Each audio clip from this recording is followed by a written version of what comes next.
Bring us back to where you were in your head and thought about foster care. I wanted a bigger family, and John was like, yeah, sure. You can't say no, I'm sure. It was the best yes ever. Miracle. Oh, let me get Really was. the best yes ever. I remember that day. We called everyone in the neighborhood and said, we need stuff. We didn't have any car seat, we didn't have any strollers, we didn't have any clothes. And the stuff just came. And then they People delivered were the dropping- baby from the hospital. Yeah. Delivered And all the neighbors came because they were all Seattle, bringing they call this. it like welcoming committee. The reason we got Patrice is because Miracle's mom had another baby. The caseworker was relatively new, and your biological mom had recommended some cousins of hers that would take you.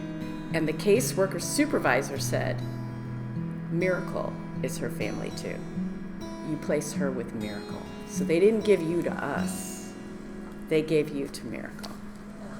That's, Which and is it not was a like the miracle cousins, either. and I thought that was really important. Because I think they're better people for each other, which they would never admit. I found out that 2 of his children were adopted. It was even that much more than that to me. It meant that this is a person who has an extraordinarily big heart. Having already had 3 biological children. And my hat is off to John and Terry for doing this and for having raised such a big family and for allowing me to be part of it. So I feel extraordinarily lucky. I tell people this, but it's the honest God truth. If That's what we I should can talk do about. it, anybody can. Fostering is something, again, everyone agrees. It's important, but it takes a particular type of person to do it. Well, I think what people miss or don't realize is that that particular person is you. Could be There's a lot of capable people. You just need to stop and think about it and think about it again, because you can do it. There's so many kids out there, there's so much need.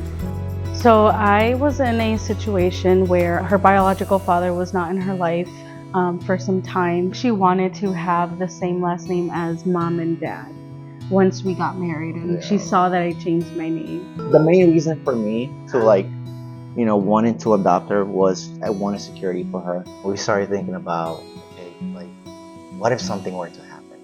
And I was really worried because I have this little girl that sees me as that. The experience itself, it was great.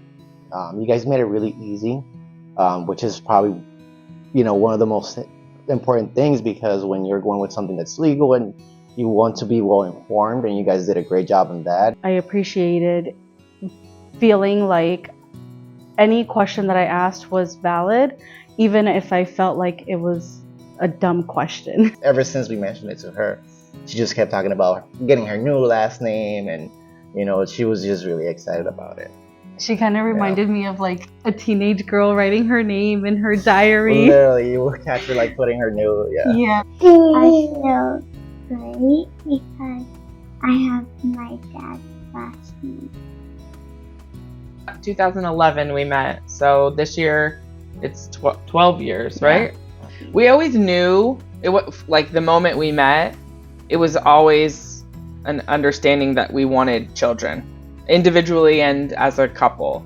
It was just really a matter of when, not if.